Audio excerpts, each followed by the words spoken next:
At my brother-in-law's birthday party, the night felt lighthearted and full of joy. My wife and I had arrived together, laughing, greeting family members, and enjoying the vibrant energy in the room. The decorations were simple but warm. The food smelled amazing, and the clinking of glasses echoed as people toasted to my wife's brother. I remember looking at her that night. She was smiling. She looked happy.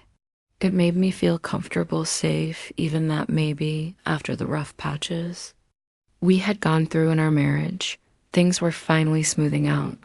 She held my hand at moments, leaned against me during jokes, and even whispered comments in my ear about other guests that made us laugh together. It felt like the way things used to be. Throughout the evening, we mingled with family and friends. Her brother gave a small speech about how grateful he was to have family around him. My wife stood close to him, clapping proudly, her face lit with affection. I didn't think much of it at the time. After all, she adored her brother, and their bond was strung taut as the night wound down. We left the party together, joking about how much cake her brother had eaten. In the taxi home, she was tired, leaning against the window, but still soft and calm. I thought to myself, this is what marriage should feel like. This is what I want forever, but I had no idea what the next family gathering would bring. A few weeks later, her cousin was hosting a birthday dinner. It wasn't as big or fancy as her brother's party, but still an event that the family looked forward to. My wife seemed excited about it. She spent hours choosing her dress, doing her hair, and making sure she looked perfect. She even asked me if I thought she looked beautiful. I told her she did because she truly did. We arrived, and everything seemed normal at first.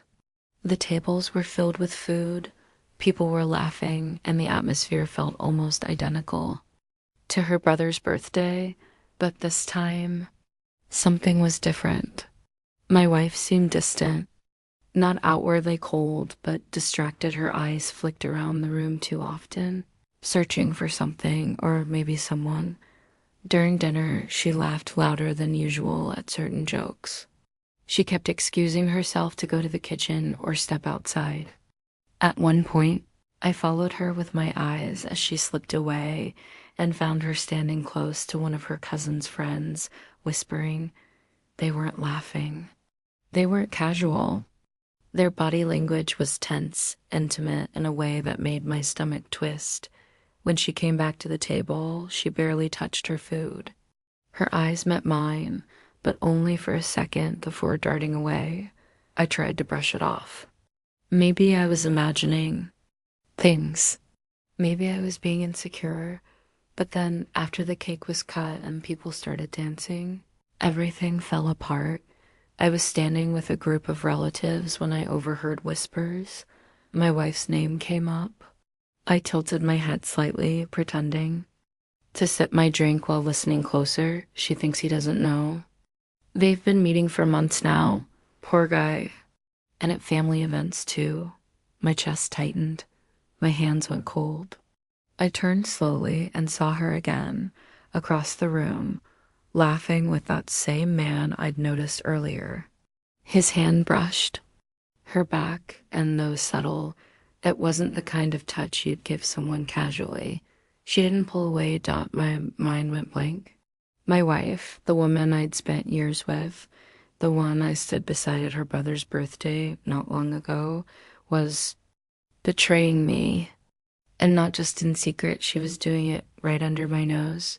Within the circle of family, I excused myself quietly and stepped outside for air. The night was cool, but my body felt like it was on fire.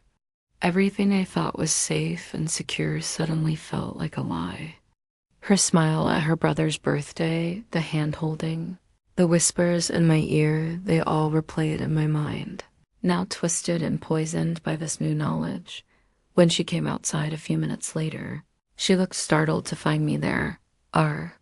You okay?" she asked, her voice cautious. I wanted to scream. I wanted to ask her outright, but I couldn't. Not then. Not in front of everyone, Dot. Instead, I said, yeah, just needed some air. She nodded, studied me for a moment, then went back inside Dot, and in that moment, I realized the truth. The next family gathering hadn't just been another celebration. It had been the unveiling of a reality I was too blind to see before. The betrayal was there, hidden in laughter and whispers and subtle glances. The party didn't destroy my marriage that night. It revealed that my marriage had already been dying long before, and I walked away from that family event knowing one thing: my life would never, ever be the same again.